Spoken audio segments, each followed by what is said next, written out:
அந்த திருப்பரங்குன்ற மலையே இந்துக்கள் தான். கண்டிப்பா. இது ரொம்ப மோசமான கருத்தா இல்லையா சார்? இதுல என்ன மோசமான கருத்து? மலையே எங்க மதத்துக்கு இந்தியர்களுங்க, இந்தியர்களுக்கு சொன்ன மாதிரி அவ்வளவுதான். அந்த இந்தியர்கள் கிறிஸ்தவர்களும் இருக்காங்க, இஸ்லாமிய. அதை நீங்க யாரும் தடுக்கலையே. கிறிஸ்தவ மக்களுக்கு வந்து ஒரு ஆபத்து, இப்போ இஸ்லாமியர்களுக்கு ஆபத்து அப்படின்னா கூட ஒரு இஸ்லாமிய அமைப்போ ஒரு கிறிஸ்தவ அமைப்போ ஒரு மாநாடு நடத்தினா இதே பாஜக ஆதரவு கொடுப்பீங்க. கண்டிப்பா. அதுல ஏதாவது வரலாறு இருக்கா கொடுத்த மாதிரி? எங்களுக்கு தெரியல சார், அதனால கேட்கிறேன். தெரிஞ்சதுக்காக தமிழ்நாட்டுல மசூதியில போய் ஓட்டு கேட்கறாங்களா இல்லையா? மசூதி சொல்றபடி தான் ஓட்டு போடுறாங்க முஸ்லீம்கள். ஆமா. கிறிஸ்தவர்கள் சர்ச்சில் உங்களுக்கு தெரியுமா இல்லையா? தெரியுது. ஆனா கோவில்ல யாரும் இவங்களுக்கு ஓட்டு போடுன்னு சொல்றது அது தெரியுமா இல்லையா? ஒரு ஒற்றுமை இல்லாம இருக்கிறாங்க. அது ஒற்றுமைன்னு சொல்ல முடியாது. இதுதான் நம்ம நாட்டினுடைய கலாச்சாரம். இஸ்லாமிய மதமும் கிறிஸ்தவ மதமும் ஒரு கட்டுக்கோப்பா இருக்கு. அவங்களுக்கு ஒரு மத தலைவர் இருக்காரு. அவங்க சொன்னா ஒட்டுமொத்த கிறிஸ்தவர்களும் கேட்கறாங்க. மதசார்பற்ற நாடுன்றீங்க. மதசார்பற்ற நாடு தான். அப்புறம் அவங்க ஓட்டு யாருக்கு போடும்? மதம் எப்படி சொல்லுவோம்? கோவில்கள்ல யாரும் ஓட்டு கேட்கல. அரசியல் வேறு மதம் வேறு. அரசியல் வேறு மதம் வேறு. நீங்க சொல்றதை நான் ஏத்துக்கிறேன், மாற்று கருத்தே கிடையாது எனக்கு. ஆனா ஜெய் ஸ்ரீராம்னு எந்த அரசியல் கூட்டத்தில் வந்து ஜெய் ஸ்ரீராம்ன்றது வந்து நல்லா ராமர் கோயிலுக்கு கட்டணம் வாங்க, கரசேவர்களே வாங்க, இதெல்லாம் யாரை கூப்பிடுறாங்க? இது கலாச்சாரம். நான் ஓட்டு கேட்டேன்.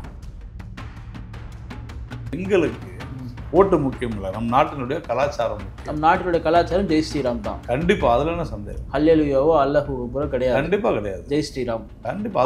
சபரிமலைக்கு பெண்கள்லாம் போலான்னு சொல்றப்போ வந்து தடுத்தது எந்த அமைப்பு? யார் தடுத்தாங்க? யார் அந்த பெண்களை உள்ள நுழைவிடாம பாத்துக்கிட்டாங்க? அதுல என்ன போக கூடாதுன்றதாங்க வந்து இந்த ஆகம விதி. இங்க போய் குல்லா போட்டுக்கிட்டு இங்க வந்து இஸ்லாமியர்கள் அணிகிற தொப்பி போட்டுக்கிட்டு என்ன கஞ்சி குடிக்கலாம், இந்த மாநாடு போய் கேக் வெட்டலாம். மாநாட்டை இதான் பிரச்சனை. யாராவது கேள்வி கேட்டீங்களா? நீங்க யாராவது ஒருத்தர் இதுவரையிலும் கேள்வி கேட்டீங்களா? எப்படி நீங்க போய் இஸ்லாமியருடைய விழாவில் போய் நீங்க வந்து தொப்பி பாடிக்கிட்டு கஞ்சி குடிக்கலாம் கேள்வி கேட்டீங்களா? ஏன் அதை மோடி அவர்கள் பண்ணல? அதை நீங்க ஏங்க சட்டவிரோதமாக இயங்குகிற ஒரு அமைப்பு தான் இந்து அறநிலையத்துறை. அது நான் சொல்ல, ஒரு அமைச்சர்லாம் இருக்காங்க. நான் சொல்லுங்க. முருகரை வைத்து அரசியல் பண்ணுகிறதா பாஜக அப்படின்ற ஒரு ஒற்றை கேள்வி சொல்றாங்க. நான் கேட்கிறேன், உங்ககிட்ட கேள்வி கேட்கிறேன். நீங்க அப்படி நினைச்சீங்கன்னா நினைச்சிட்டு போங்க, நான் என்ன செய்வேன். பட் உங்களுக்கு எந்த பிரச்சனையும் கிடையாது. அதனால ஒரு பிரச்சனை நம்மளுக்கு மதவாதம் பூசுறாங்க. அதெல்லாம் இந்து கிறிஸ்தவர்களுக்கு இந்துன்றது ஒரு மதமே இல்லைன்ற போது நான் ஏங்க என்ன மதவாத சாயம் பூசுறாங்கன்னு நான் நினைக்கிறேன். டாப் தமிழ் நியூஸ் பார்வையாளர்களுக்கு வணக்கம். இன்றைய சிறப்பு நேர்காணலில் நம்முடன் இணைந்திருப்பவர் பாஜகவின் மாநில துணைத் தலைவர் திரு நாராயணன் திருப்பதி அவர்கள். சார் வணக்கம். வணக்கம் சார். முருகர் மாநாடு மதுரையில் நடக்கவிருக்கின்றது. நேரடியாகவே பாஜக வந்து நீங்கள் எல்லா மதத்திற்குமான கட்சி, எங்களுக்கு ஏன் ஒரு இந்து சாயம் பூசுறீங்க, நாங்கள் எல்லா மதத்துக்குமே தான் இருக்கிறோம் அப்படின்னு வெளிப்படுத்தினாலுமே கூட எப்பொழுதெல்லாம் இந்துக்களுக்கு ஒரு பிரச்சனையோ, எப்பெல்லாம் இந்துக்களுக்கு ஒரு ஆதரவோ அப்பெல்லாம் தொடர்ந்து உங்களுடைய வெளிப்படையான ஆதரவு கொடுத்துட்டு இருக்கீங்க. நடத்தக்கூடியது இந்து முன்னணி, அவங்க நடத்துகிறாங்க. ஆனால் முதல் ஆதரவு பாஜக கிட்ட. அப்போ பாஜக திட்டமிட்டு இந்து மக்களுக்காக தான் தன்னுடைய கட்சி இருக்கு அப்படின்றத நீங்களே ப்ரொபகண்டா பண்ணுறீங்களா?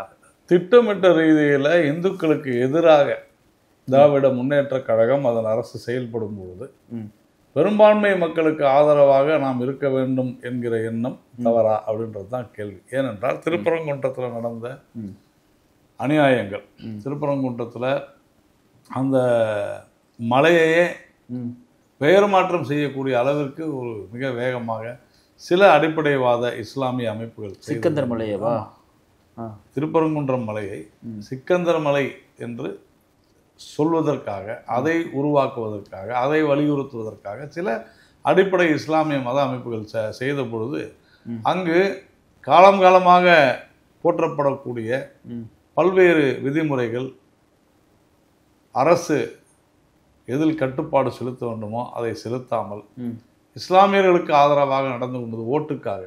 அப்படி செய்யும் பொழுது அது இந்துக்களுக்கு ஒரு எதிராக விரோதமாக செய்யப்பட்டதாக நாம் கருதுகிறோம். அதனால இந்து முன்னணி நடத்தக்கூடிய இந்த மாநாட்டை நாம் ஆதரிக்கிறோம். தவிர என்ன இருக்கு? இப்போ கிறிஸ்தவ மக்களுக்கு வந்து ஒரு ஆபத்து, இப்போ இஸ்லாமியர்களுக்கு ஆபத்து அப்படின்னா கூட ஒரு இஸ்லாமிய அமைப்போ ஒரு கிறிஸ்தவ அமைப்போ ஒரு மாநாடு நடத்தினா இதே பாஜக ஆதரவு கொடுப்பீங்க. கண்டிப்பா. அதுல ஏதாவது வரலாறு இருக்கா கொடுத்த மாதிரி? எங்களுக்கு தெரியல சார், அதனால கேட்கிறேன். தெரிஞ்சதுக்காக. தமிழ்நாட்டுல இஸ்லாமியர்களுக்கோ கிறிஸ்தவர்களுக்கோ அரசாங்கம் எதிராக நடந்து கொண்டதில்லை.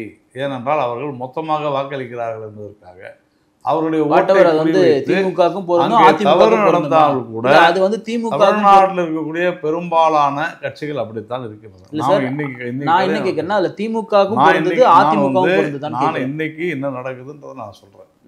ஒரு சட்டத்தை மீறி செயல்பட்ட ஒரு அரசு, ஒரு உயர்நீதிமன்ற உத்தரவு இருந்தும் கூட அதை தாண்டி செயல்பட்ட ஒரு அரசை கண்டித்து இந்துக்களுக்கு ஆதரவாக, இந்துக்களுக்கு இழைக்கப்பட்டிருக்கக்கூடிய அநீதி பல ஆயிரம் வருடங்களாக இருக்கக்கூடிய ஒரு புனிதமான இடத்தை இவர்கள் வந்து சரியாக தவறாக செய்வதற்காக நாம் சரியான ஒரு முடிவு எடுத்திருக்கிறோம் என்பதைத்தான் நான் சொல்கிறேன். இப்போ இந்த சிக்கந்தர் மலைன்னு சொல்லக்கூடியவங்க யாரோ கொஞ்சம் பேர் சொல்லுவாங்க, எல்லாருக்கும் இன்ன வரைக்கும் இல்லை சார், தமிழ்நாட்டில் எல்லாருக்குமே தெரியும் அது திருப்பரங்குன்ற மலை வந்து அது இந்துக்களுடைய கோயில் இருக்கக்கூடிய இடம், பெரும்பான்மை அவங்களுடைய இடம் தான்ன்றது தெரியும். ஆனால் அதற்காக இது வரைக்கும் அங்கே பிரச்சனை ஏற்படல. எப்போ வந்து நீங்கள்லாம் இங்கே வந்து இறைச்சி ஏற்படலைன்னு உங்களுக்கு எப்படி தெரியும்? ஏன் சார் இந்த பிரச்சனை எப்போ வெடிக்குது? இறைச்சி சாப்பிட்டாங்க அங்க, மாமிசம் சாப்பிட்டாங்க அங்க அப்படின்னு சொல்லிட்டு யார் முன்னெடுக்கிறது? யார் முன்னெடுத்தாங்க? இதே இந்துக்கள் தான், இந்துத்துவம் பேசுறவங்க தான் சொல்றீங்க. இங்க கலெக்டர் வந்து ஜீவோ போட்டாங்க, நல்லா புரிஞ்சுங்க. அதை செய்யக்கூடாதுன்னு சொன்னாங்க. அரசுக்கு எதிராக நியாயமா பார்த்தா திமுக அரசு எப்படி செஞ்சிருக்கணும்? அரசு தான் முதல்ல சொல்லுது, சரி, அதை கண்டிக்கிறார்கள். அதை கண்டித்து நாங்கள் அப்படிதான் செய்வோம்னு சொல்றாங்க. அதை புரிஞ்சுங்க. நிறைய பேர் அதை மறந்துட்டு இதுக்கு பிறகுதான் பார்க்குறாங்க. இதனுடைய எங்கிருந்து துவங்கியதுன்னா அங்கிருந்து தான் துவங்கியது. அரசாங்கத்தினுடைய அந்த மாவட்ட நிர்வாகத்தினுடைய உத்தரவை மீறி அங்க இருக்கக்கூடிய சில இஸ்லாமிய மத அடிப்படைவாத அமைப்புகள் செயல்பட்டுறாங்க. அதை அரசு கண்டிக்கவில்லை, நாம கண்டிக்கிறோம். நல்லா புரிஞ்சுங்க. எது சரியோ அதை அந்த மாவட்ட நிர்வாகம் முதல்ல செஞ்சுச்சு. ஆனால் அது சரியல்லன்னு சொல்லி சில மதவாத அடிப்படை அமைப்புகள் செய்யும்போது அரசு வேடிக்கை பார்த்து கொண்டது. நாங்கள் தலையிட்டு சிக்கந்தர் தர்கால காலங்காலமாக இறைச்சி சாப்பிட்டு இருக்காங்க. அங்கே போய் அப்படின்னு உங்களுக்கு யார் சொன்னாங்க? நம்ம இல்லைன்னு சொல்கிறோம், அவ்வளோதான். பண்ணிட்டு இருக்கு, எனக்கு தெரிஞ்சிருந்து பண்ணிட்டு இருக்காங்க. உங்களுக்கு தெரிஞ்சு எனக்கு தெரிஞ்சு இல்லை சார், திடீர்னு ஏற்பட்ட ஒன்று கிடையாது. அரசு என்ன சொல்லுதுன்னு தான் விஷயம். இல்லை அரசாங்கம் சாப்பிட சொல்றாங்களா? ஆமா ஆமா, அரசு சொல்லி அந்த மாதிரி அவங்க சிக்கந்தர் தர்கால போயிட்டு அவங்க இறைச்சியே சாப்பிட்டது கூட அரசு தாங்க சொல்லுச்சு. அங்க போய் பலி கொடுக்கறதெல்லாம் இல்ல, அரசு தான் சொல்லுச்சு. முதல்ல அரசாங்கம் சொல்லி தான் நான் சொல்றேன். உங்களுக்கு தெரியல. அப்ப இந்த கவர்மெண்ட்டே உங்களுக்கு தானே சார் ஃபேவரா இருக்கு, இந்துக்களுக்கு தானே ஃபேவரா இருக்கு. அப்போ அரசு சொல்லும்போது நான் ஒன்றும் சொல்லியே, நல்லா புரிஞ்சுங்க. அரசு சட்ட ரீதியா சொல்லும்போது நாங்க ஒன்றும் சொல்லியே. ஆனால் அதை எதிர்த்த போது அடிபணிந்தது அரசு. அந்த இஸ்லாமிய மதவாத அமைப்புகள் எல்லா இஸ்லாமியர்களும் சில மதவாத அடிப்படைவாத அமைப்புகள் அங்கு அந்த சட்டத்தை மீறி அவர்களுக்கான அந்த உத்தரவை மீறி செயல்பட்ட பொழுது அரசு வேடிக்கை பார்த்து பயந்து போய் ஏன் பயம் அப்படின்னு சொன்னா ஓட்டு போயிருமே சார். பெரும்பான்மையா இருக்கிற இந்துக்கள் பார்த்து பயப்படுவாங்களா இல்ல சிறுபான்மையா இருக்கக்கூடிய? அதுதான் இந்த நாட்டினுடைய ஓட்டுக்காக மொத்தமா அங்கதான் ஓட்டு போறோம். இந்துக்கள் சிதறி கிடக்கிறாரு. சொல்றது புரிஞ்சுங்க. இது இப்படிதான். அது ஒரு பெரும்பான்மை சமூகத்தை தெரியலன்னா கத்துங்க. இல்ல எப்படின்னு கேட்டா உங்களுக்கு தெரியலன்னா கத்துக்குங்க. அதுதான் காலங்காலமா சிறுபான்மையில தான் ஓடிக்கிட்டு வராங்க. புரியல இல்ல உங்களுக்கு? நல்லா புரியுது சார். நான் என்ன கேட்கறது உங்களுக்குமே புரியல. இல்ல உங்களுக்கு புரியல. மசூதியில போய் ஓட்டு கேட்கறாங்களா இல்லையா? மசூதி சொல்றபடிதான் ஓட்டு போடுறாங்க முஸ்லிம்கள். ஆமா. கிறிஸ்தவர்கள் சர்ச்சில் உங்களுக்கு தெரியுமா இல்லையா? ஆமா தெரியுது. ஆனா கோவில்ல யாரையும் உங்களுக்கு ஓட்டு போடுன்னு சொல்றது இல்லை, அது தெரியுமா இல்லையா? ஒரு ஒற்றுமை இல்லாம இருக்கிறாங்க. அது ஒற்றுமைன்னு சொல்ல முடியாது. இதுதான் நம் நாட்டினுடைய கலாச்சாரம். ஆனால் மத ரீதியாக அதை செய்கிறார்கள். அப்போ மத ரீதியாக வாக்களிக்கிறார்கள் காரணத்துக்காக அந்த மதத்தில் இருக்கக்கூடிய சிலர் தவறு செய்தாலும் கூட அதை அரசு அல்லது திமுக கண்டுகொள்ளாமல் இருந்தது. அதற்காகத்தான் நம்ம வந்து இதற்காக ஒரு போராட்டத்தை. இஸ்லாமிய மதமும் கிறிஸ்துவ மதமும் ஒரு கட்டுக்கோப்பா இருக்கு. அவங்களுக்கு ஒரு மத தலைவர் இருக்காரு. அவங்க சொன்னா ஒட்டுமொத்த கிறிஸ்தவர்களும் கேட்கறாங்க. மதசார்பற்ற நாடுன்றீங்க. ஆமா, மதசார்பற்ற நாடு தான். அப்புறம் அவங்க ஓட்டு யாருக்கு போடும்? மதம் எப்படி சொல்லும் சார்? அவங்க நம்ம மக்களை அவங்க ஒடுக்குறாங்க. கிறிஸ்தவர்களுக்கு வந்து இவங்க நல்ல வாய்ப்புகளை கொடுப்பாங்க, நம்ம அவங்களை நம்பி வாக்களிக்கலாம். திமுக வந்து கிறிஸ்தவர்களுக்கு பாதுகாப்பா இருக்கு, இஸ்லாமியர்களுக்கு பாதுகாப்பா இருக்கு நம்பிக்கை என்பார் வாக்களிக்கிறாங்க. தவறா சொல்றீங்க, நல்லா புரிஞ்சுங்க சார். நீங்க மட்டும் நீங்க மட்டும் கோவில்ல போய் ஓட்டு கேட்கலாமா கூடாது?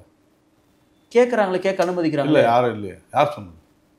கேட்கறது இல்ல சார், கேட்கறவங்க கேட்டு தானே இருக்காங்க, கேட்கறது இல்லையா? கோவில்கள்ல யாரும் ஓட்டு கேட்கறது. சரி, ஏன் தெரியுமா? அரசியல் வேறு, மதம் வேறு. ஆனால் இங்க என்ன செய்யறாங்க? மசூதிகளில் யாருக்கு ஓட்டு போகணும்னு சொல்றாங்க, கிறிஸ்தவர்களில் சர்ச்சுகளில் யாருக்கு ஓட்டு போகணும்னு சொல்றாங்க. அப்போ மத ரீதியாக தங்களுடைய வாக்குகளை செலுத்துகிறார்கள் ஒரே காரணத்துக்காக மொத்தமா கொத்தா வந்து ஓட்டு விடுது. அரசியல் வேறு, மதம் வேறு. நீங்க சொல்றதை நான் ஏத்துக்கிறேன், மாற்று கருத்தே கிடையாது எனக்கு. ஆனா ஜெய் ஸ்ரீராம்னு எந்த அரசியல் கூட்டத்தில் வந்து ஜெய் ஸ்ரீராம்ன்றது வந்து நல்லா ராமர் கோயிலுக்கு கட்டணம் வாங்க, கரசேவர்களே வாங்க, இதெல்லாம் யாரை கூப்பிடுறாங்க? இது கலாச்சாரம். நான் ஓட்டு கேட்டேனா? அயோத்தியாவுக்கு போறவங்க எல்லாருமே பிஜேபிக்கு ஓட்டு போட்டிருந்தா இன்னைக்கு வந்து வேற மாதிரி இருக்கும். நீங்க எல்லாம் சொல்லுவீங்க அயோத்தியாலே பிஜேபி தோத்துருச்சுறான்னு. ஆமா, புரியுதா? நாங்க அதை பத்திலாம் கவலைப்படும். எங்களுக்கு ஓட்டு முக்கியம் இல்லை, நம் நாட்டினுடைய கலாச்சாரம் முக்கியம். நம் நாட்டினுடைய கலாச்சாரம் ஜெய் ஸ்ரீராம் தான். கண்டிப்பா, அதுல என்ன சந்தேகம்? ஹல்லேலூயாவோ அல்லாஹு அக்பரோ கிடையாது. கண்டிப்பா கிடையாது. ஜெய் ஸ்ரீராம். கண்டிப்பா. அப்படி சொல்றவங்க எல்லாம் இந்த சார், நாட்டினுடைய இந்த கலாச்சாரத்தை இந்த நாட்டோட அரசியல் சட்ட புத்தகத்துல இந்த ராமர் கிருஷ்ணன் இருக்கிறாங்க. சார் நீங்க அந்த வண்ண ஓவியங்கள்ல தெரியுமா இல்லையா? நல்லா தெரியும் சார். அந்த ஓவியங்கள் தீட்டப்பட்டது தானே சொல்றீங்க நீங்க. அதை நான் வந்து இல்லைன்னு மறுக்கலையே. அப்புறம் நீங்க வந்து உதாரணமா அதுதாங்க சொல்றாங்க. அரசியலமைப்பு சட்டம் சொல்லி தெளிவா இந்த நாடு இந்த கலாச்சாரம் நல்லா புரிஞ்சுங்க. இந்த நாடு இந்த கலாச்சாரம் என்பது இதுதான், சனாதன தர்மம் தான். சனாதன தர்மம் என்று சொன்னால் இன்றைய இந்து மதம்னு சொல்றாங்க. கான்ஸ்டிடியூஷன் அகைன்ஸ்டா நீங்களே பேசுறீங்க. இதுல நான் வாதம் பண்ண முடியாது உங்ககிட்ட. இல்ல மதச்சார்பற்ற நாடு யாரெல்லாம் கிறிஸ்துவர் இல்லையோ, யாரெல்லாம் இஸ்லாமியர்கள் இல்லையோ, யாரெல்லாம் பார்சிகள் இல்லையோ இவங்க இந்துக்கள். அப்படின்னு தான் அர்த்தம். இந்துன்றது மதம் இல்லை, நல்லா புரிஞ்சுங்க. அதுதான் சொல்லுது, நல்லா புரிஞ்சுங்க.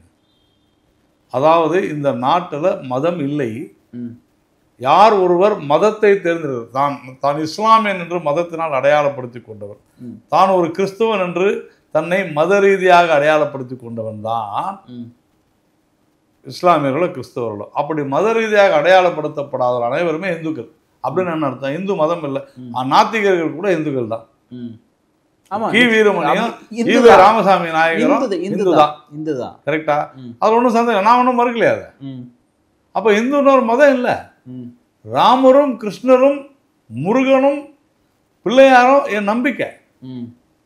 என் நம்பிக்கையை உங்க நம்பிக்கையில யாரும் தலையிடல. என் நம்பிக்கை என்ன?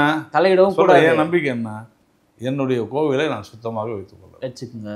அப்ப நீங்க அதில் அசந்த பண்ண வரீங்கன்னு சொன்னா அது அளவு பண்ணுங்க. கட்டாயமா கேளுங்க, யாருமே தடுக்க போறாங்க. அதாங்க தடுத்தாங்க. அதுக்கு தாங்க இந்த பிரச்சனையே. அந்த திருப்பரங்குன்ற மலையே இந்துக்கள் தான். கண்டிப்பா.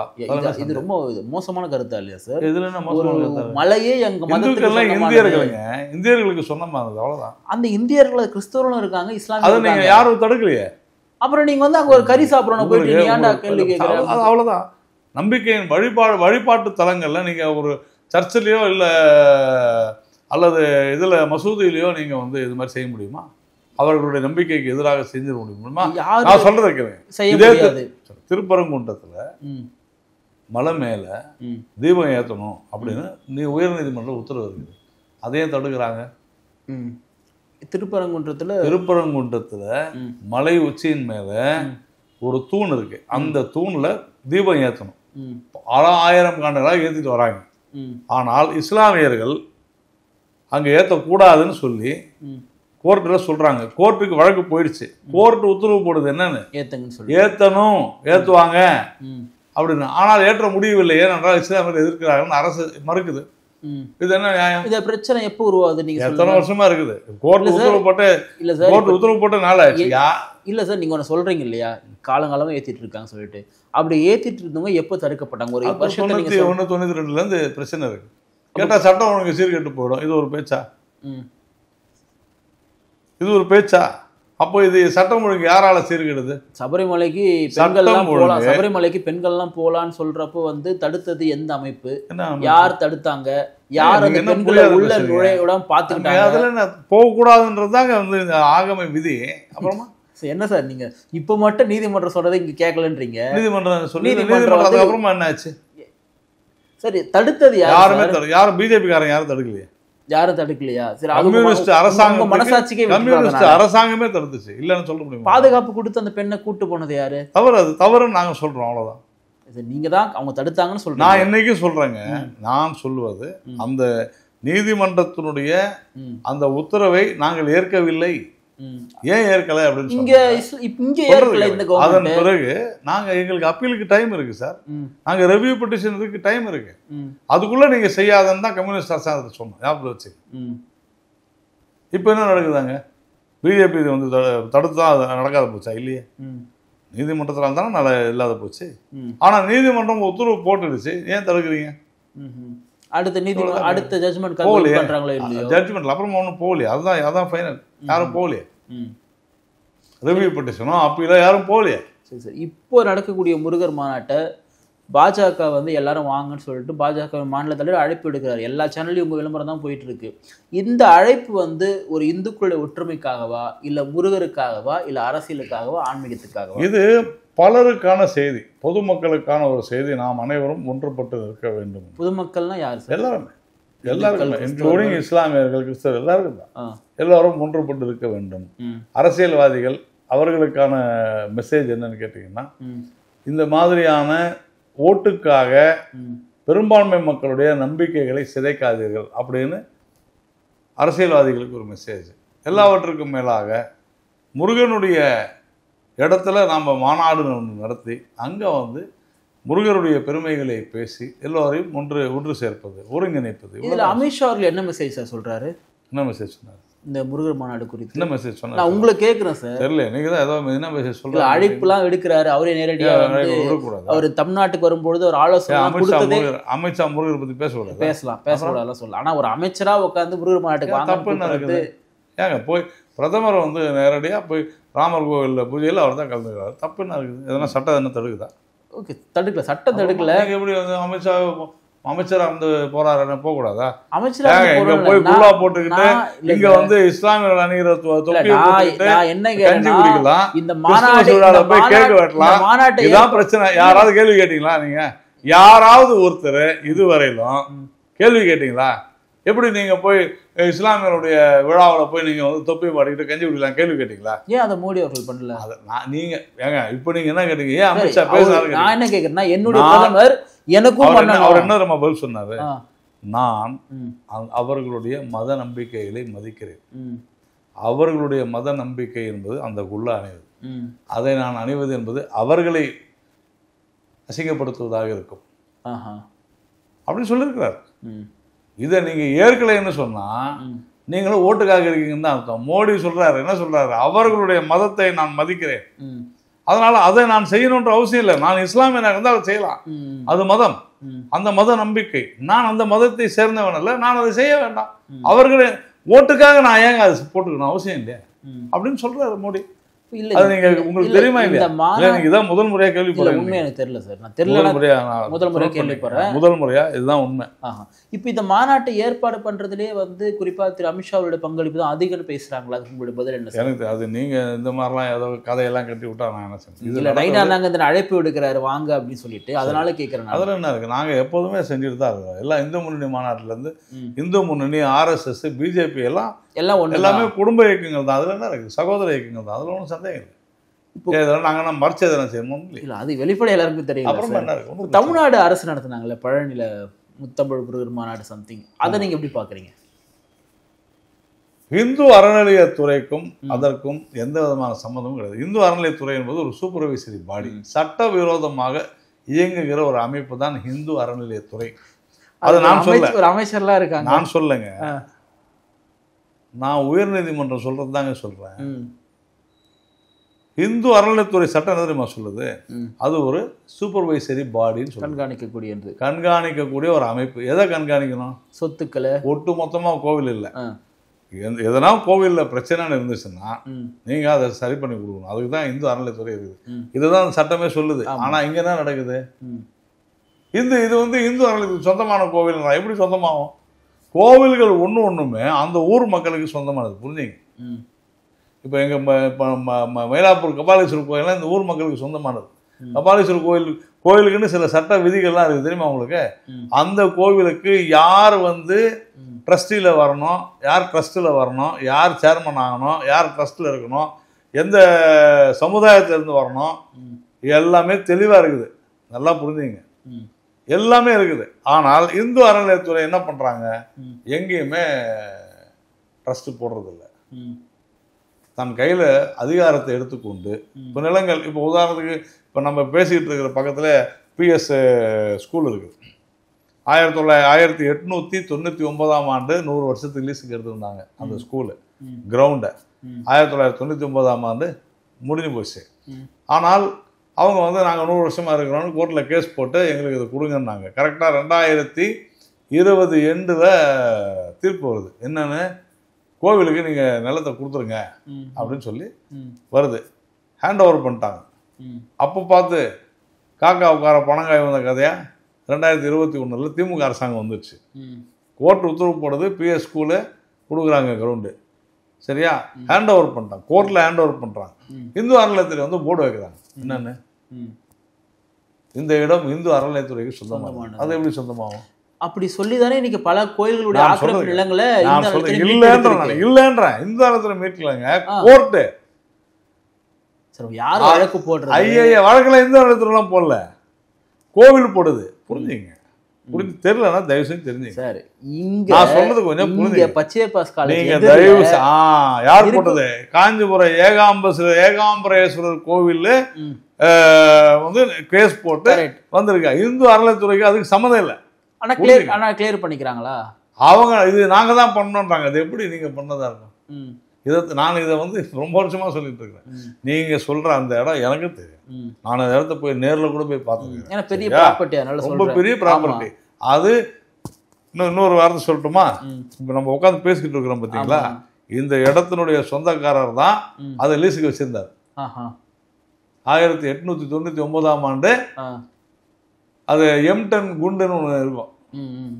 வேர்ல்டு வார் நடந்த போது கடலோரம் வசித்தவர்களுக்கெல்லாம் கொஞ்சம் தள்ளி கொண்டு போய் இடம் கொடுத்தாங்க. ஜப்பான இதை குண்டு போட்டுரும் அப்படின்னு. அப்போ அவங்களுக்கு அலாட் பண்ண லேண்டு 100 வருஷம் லீஸு. 100 வருஷம் இருந்ததுனால அவங்க எல்லாருமே கேட்பாங்க, அவங்களுக்கு உரிமை இருக்கு, கேட்குறாங்க. அப்போ அவங்க அங்கே போஸ்ட் ஆஃபீஸுக்கு வந்து லீஸுக்கு விட்டுருக்குறாங்க அந்த இடத்த. அங்கே முன்னாடி ஒரு போஸ்ட் ஆஃபீஸ் இருந்தீங்க சொன்ன அந்த இடத்துல பச்சைப்பாஸ் காலேஜில் போஸ்ட் ஆஃபீஸ் கூட இருந்துச்சு.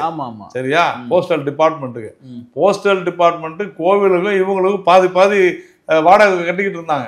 அப்புறமா தீர்ப்பு வருது என்னன்னு, இல்லை லீஸு 99 வருஷம் தான், நீங்கள் வெளியே வந்துடுங்க அப்படின்னு வெளியே வந்துட்டாங்க. வெளியே வந்தோன்னா இந்து அறநிலையத்துறை போய் நாங்கள் மீட்டோன்றாங்க. இதாவது கேஸ் போட்டது தமிழ்நாடு அரசோ இந்து அறநிலையத்துறை கிடையாது. இல்லை, நான் கேட்டதே வந்து அந்த அரசு நடத்தின அந்த முத்தம் அது தப்புன்ற நடத்தக்கூட உங்களுக்கு அதுக்கு உரிமையே கிடையாதுன்ற. நான் நீங்க யார் நடத்துறதுக்கு அங்க என்ன சார்? அவங்க இல்ல சார், உரிமை இல்ல சார், இப்படிதான் எல்லாமே ஆதரவு கூட தெரிவிக்கல. நான் ஆதரவு தெரிவிச்சேன், நடத்தினா நடந்துட்டு போங்க. என்ன சார்? ஆனா அது உரிமை இல்லைன்ற. உரிமை இல்ல. சரி, ஏதோ நடத்துறீங்க. அட்லீஸ்ட் இந்த திமுக அரசாங்கத்துக்கு ஏதோ கொஞ்சம் புத்தி வந்து ஏதோ இந்துக்கள் மாநாடு நடத்துறாங்க. இப்படி கேட்கிறேன். திரு சேகர் பாபு அமைச்சர் இருக்காரு, இந்து அறநிலையத்துறை நல்ல நண்பர் தான். நான் அவரே கூப்பிட்டு பேசுறேன். அவர் வந்து குறிப்பா இப்போ கிட்டத்தட்ட வந்து இந்து மக்களுடைய ஒரு காவலராக இந்து அப்படிலாம் ஒண்ணும் கிடையாது. இல்ல இல்ல, நீங்க இருக்கீங்கன்னு சொல்லி நினைச்சேன் நானு. அதெல்லாம் ஒண்ணும் கிடையாது. இந்து அறநிலையத்துறை கோவில் விட்டு வெளியே வந்தா அவங்க தான் இந்துக்களுடைய காவலர்கள். அவர் வந்து நீங்க கண்ட்ரோல் கோவில்ல எல்லா அமைச்சர்களை விட அவர் ரொம்ப சிறப்பா செய்யறாரு. தனி திராவிட மாடல் அரசியே வந்து ஒரு இந்துத்துவ மாடல் அரசா மாத்துறாரு அப்படின்னா விமர்சனம் வருது இல்ல. அதனால தனி நபர்கள் குறித்து நான் பேசவே மாட்டேன். இந்து அறநிலையத்துறைக்கு கோவில்களுடைய நிர்வாகத்துல எந்த விதமான உரிமையும் கிடையாது. இவ்வளவுதான் விஷயம். அப்போ சுப்ரீம் கோர்ட் போயிட்டு அந்த துறையை நீங்க எடுக்கிறதுக்கு முயற்சி பண்ணுங்க, அதை எதிர்த்து நீங்க ஃபைட் பண்ணுங்க. பண்ணிட்டு இருக்குமே, கோர்ட்ல இருக்கு, சுப்ரீம் கோர்ட்ல இருக்கு, ஹைகோர்ட்லயே நடந்துகிட்டு இருக்கு, நிறைய கேஸ் நடந்துட்டு இருக்கு. ஆனா எதுவும் இது வரைக்கும் நடந்துகிட்டு இருக்குது. என்ன செய்ய முடியும்? இது கோர்ட்டு பல முறை சொல்லிடுச்சு, வெளியே வாயான்னு கூட சொல்லியாச்சு. நாங்க அதனால தான் சொல்றோம், அரசே ஆலயத்தை விட்டு வெளியேறுங்க. இப்போ அண்மையில் திருமாவளவன் ஒரு பேரணி ஒன்று நடத்தினார். அதில் வந்து மதம் மக்களுக்கானது, அரசுக்கானது அல்ல அப்படின்னு சொல்லிட்டு பேரணி நடத்தினார் இல்லையா? குறிப்பாக இந்த வக்பாரி திருச்சிரம எடுத்து அந்த பேரணி நீங்கள் எப்படி பார்க்குறீங்க? இல்லை, நான் என்ன சொல்கிறேன், நீங்கள் சொன்ன முழக்கத்தை தான் வச்சார். எந்த ஒரு அரசியல்வாதியுமே, அதாவது செக்யூலர் ஸ்டேட்னா என்ன? மதசார்பற்ற அரசு. ஆமாம், சரியா? மதசார்பற்ற அரசுனா ஒரு மதத்திற்கு ஆதரவாக நடந்து கூடாத அரசு தான். ஆமாம், ஒரு மதத்தை எதிர்க்கணும்ன்றது அர்த்தம் இல்லை. ஆமாம், புரியுதா? இங்கே என்ன நடக்குதுன்னா இந்துக்களுக்கு எதிராக தான் எல்லாமே நடக்குது. அதனால தான் என்ன சொல்கிறேன், திமுக அரசு மதவாத அரசுன்னு நான் சொல்கிறேன். எந்த மதவாத அரசு? இந்துக்களுக்கு எதிராக இருக்கிறதுனால மதவாத அரசு. ஒரு அமைச்சர் சொல்கிறாரு, நான் சனாதன தர்மத்தை ஒழிப்பேன்னு. சனாதன தர்மம்னா என்னன்னா இன்னைக்கு இருக்கிற இந்து மதம் தான். தவறு தானே? இந்து மதத்தை ஒழிப்பேன்னு எப்படி சொல்லலாம்? இந்து மதத்தை ஒழிப்புன்னு சொல்ல, சனாதன தர்மமும் இந்து மதமும் ஒண்ணுதான் நான் சொல்றேன். வர சொல்லுங்க. புரிதல் சார். ஏன் புரிதல் இல்ல, நீ உங்களுக்கு புரிதல் இல்லாத ஒரு புரிதல் அது, அவ்வளவுதான் அவசியம். அதை சொன்ன சனாதன தர்மம் சொன்ன உதயநிதி அவர்களே இந்து தான், அவர் எப்படி தாமதத்தை ஒழிப்பு ஏன் சொல்றீங்க? ஓட்டுக்காக சார். சனாதன தர்மன்ற கருத்து ஓட்டுக்காக. சனாதன தர்மம்ன்றது எல்லை இல்லாத, அவ்வளவுதான் சார். அதுல வேற ஒண்ணும் கிடையாது. அவர் சொல்றது இந்து மதம். நம்ம அதுக்குள்ள போக வேண்டாம். இல்ல அதுக்குள்ள நீங்க போக மாட்டீங்க, ஏன்னா பயம். நான் என்ன சொல்றேன், முதல்ல அது புரியுங்க. சனாதன தர்மம்ன்றது இந்து மதம், இவ்வளவுதான் அவசியம். இல்லைன்னா ஆர்கியூ பண்ண சொல்லுங்க. சனாதன தர்மம் தான் இதெல்லாம் கருத்து சொல்ற பக்கம் அதை பத்தி பேசினா அதே 1 hour ஆகும். அதெல்லாம் ஒண்ணுமே ஆகாதுன்ற நான். சனாதன தர்மம்ன்றது இன்னைக்கு அழிவில்லாதது அப்படின்ற கருத்தை நீங்க ஏத்துக்கிறீங்க இன்னைக்கு. அப்போ அதுல வந்து ஒரு ஏற்றத்தாழ்வு இதண்டா தலையெழுத்து சொன்னா அதை அழிக்க கூடாது, அதை அப்படியே எங்கேயுமே சொல்லல நம்ம சொல்றோம். அதான் விஷயம். நீங்க தப்பா புரிஞ்சு. சனாதன தர்மத்துக்கும் மனு தர்மத்துக்கும் சம்பந்தம் கிடையாது, எந்த சம்பந்தமும் இல்ல. சரி விடுங்க. அதை வந்து இப்போ தவறா புரிஞ்சுட்டு பண்றாங்க. குறிப்பா தமிழ்நாட்டுல திருமாவளவன் எரிச்சார்ல, எதை எரிச்சாரு? மனு தர்மத்தை. மனு தர்மமா மனுஸ்மிருதியா? மனுஸ்மிருதி மனு தர்மம் எல்லாம் ஒண்ணுதானா? சரி, அந்த மனுஸ்மிருதி அப்படின்னா என்ன தெரியுமா உங்களுக்கு? நீ எழுதி வச்சிருக்கு, படிச்சேனே, அதுல இருக்கிறதெல்லாம் படிச்சேன். ஸ்மிருதினா என்ன தெரியுமா? ஸ்மிருதினா அது ஒரு புத்தகம் வகை தானே சார், இந்த புராணம் இந்த மாதிரி தானே அது. ஸ்மிருதினா செவி வழி கேட்பது, உபதேசம். சரி. மனுனா தர்மம், தர்மம் உபதேசம். உபதேசம்னா என்ன? செவி வழி கேட்பது, வாய் வழி சொல்வது. கரெக்டா? அதுக்கு புத்தகமே கிடையாது. அப்புறம் எந்த புத்தகத்தை அவர் எரிச்சார்? இல்லாத ஒரு புத்தகத்தை எரிச்சார் போல. இல்லாத ஒரு புத்தகம் எழுதுனது யார் தெரியுமா? யாரோ வெள்ளைக்காரன் பேர் சொல்லுங்க. யாரோ வெள்ளைக்காரன். உண்மையை தான் நான் சொல்றேன். உண்மையா நானுமே அதை பார்த்தேன். வெண்டி டோனிகர் அப்படின்னு எழுதின ஒரு புத்தகம், பென்குயின் பப்ளிகேஷன். சம்திங் அண்ணல் அம்பேத்கர் எரிச்ச புத்தகத்துக்கு பேர் என்ன தெரியுமா? அதுவும் இதே தான், மனுஸ்மிருதி தான். ஆனால் அதை எழுதுனது யார் தெரியுமா? சார் வில்லியம் ஜோன்ஸ் என்கிற ஒரு வெள்ளைக்காரன். இன்னொருத்தர் இவங்க எல்லாருமே நிறைய இருக்குதுங்க. தப்பு அதான் சொல்லிட்டேன்ல, ஸ்மிருதினாலே உபதேசங்க. இது புரிஞ்சுக்கலன்னா நான் ஒன்றும் செய்யணும். எவனோ ஒரு பைத்தியக்காரர் ஏதோ சொல்லிட்டு போயிடுறானுங்க, அதை எடுத்து அதை நான் என்ன சொல்றேன், நான் திருமாவளவன் இடத்துலும் ரவிக்குமார் இடத்துலையும் சொன்னேன். நீங்கள் அடுத்த முறை அந்த புத்தகத்தை எரிக்கும் சொல்லுங்க, நானும் வந்து எரிக்கிறேன்.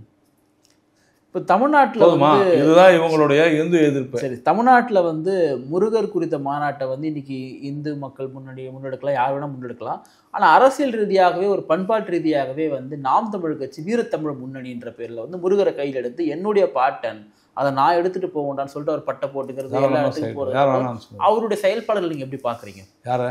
சீமானவர்களுடைய செயல்பாடு நான் ஏன் பார்க்கணும்? அவர் ஒரு அரசியல் கட்சி தர்றாரு, அவர் தான். அவர் செயல்பாடு நான் ஏன் வந்து அவர் உங்களுக்கு எதிராக கவுண்டர் கொடுக்குறாருல, நீங்க தான் வந்து அரசியல் பண்றீங்க. சீமான் ஒவ்வொரு நாள் ஒன்றும் பேசிட்டு இருப்பாங்க. இதுக்கெல்லாம் நான் புரியல என்ன சொல்ல. அவர் ஒரு நாள் ஒன்று பேசிட்டு இருப்பாரு. நான் அதுக்கெல்லாம் பதில் சொல்ல விரும்பல. இன்னைக்கு ஒன்று நல்லா தான் பேசுவார், நாளைக்கு வேற மாதிரி பேசுவார். விட்டுருங்க. இல்லை உங்களுக்கு ஆதரவும் பேசுறாரான்னு நான் அதான் சொல்றேன். எனக்கு அதை பத்தி கருத்தே சொல்ல விரும்பலன்றேன். ஏன் சார் சீமானவர்களை பத்தி அதை டெய்லி ஒன்று சொல்லுவாரு. இன்னைக்கு நான் சொன்னது அவர் சொன்ன மாதிரி நான் மாற்றிக்க முடியுமா நாளைக்கு? அதனால அது தேவையில்லை. சீமானவர் அரசியல் கட்சி நடத்துவார், அவ்வளோதான். இப்போ முருகரை வைத்து அரசியல் பண்ணுகிறதா பாஜக அப்படின்ற ஒரு ஒற்றை கேள்வி சொல்றாங்க. நான் கேட்கிறேன், உங்ககிட்ட கேள்வி கேட்கிறேன். நீங்க அப்படி நினைச்சீங்கன்னா நினைச்சிட்டு போங்க, நான் என்ன செய்யணும். பட் உங்களுக்கு எந்த பிரச்சனையும் கிடையாது. அதனால ஒரு பிரச்சனை நம்மளுக்கு மதவாதம் பூசுறாங்க. அதெல்லாம் இந்து கிறிஸ்தவர்களுக்கு இந்துன்றது ஒரு மதமே இல்லைன்ற போது நான் ஏங்க என்ன மதவாத சாயம் பூசுறாங்கன்னு நான் நினைக்க போறேன். இப்போ அரசு வந்து குறிப்பா இந்த மாநாட்டுக்கு அனுமதி கொடுக்கலன்றதுக்காக நீங்க அரசு யார் அனுமதி கொடுக்க?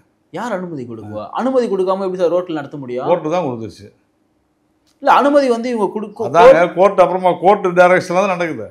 அப்புறமா இப்போ அரசு செய்து தப்புன்னு ஆயிடுச்சு இல்ல? இல்ல அரசு யாருக்கும் அனுமதி கொடுக்க மாட்டாங்க. அந்த கதையெல்லாம் வேணாங்க. உண்மையா கொடுக்கல. நான் வந்து என் கடவுளை நான் வணங்குவதற்கு யாரிடம் அனுமதி கேட்கவில்லை. ரைட் டு ப்ரொஃபஸ் இருக்கு எனக்கு. அது கேட்க புரியுதா உங்களுக்கு? என்னோட ரிலீஜியஸ் ரைட் இருக்குது. என்ன யாரும் கேட்க வேண்டிய அவசியம் இல்லை. சார் நிகழ்ச்சியில் பங்கேற்று உங்களுடைய பல்வேறு கருத்தில் பங்கேற்க நன்றி.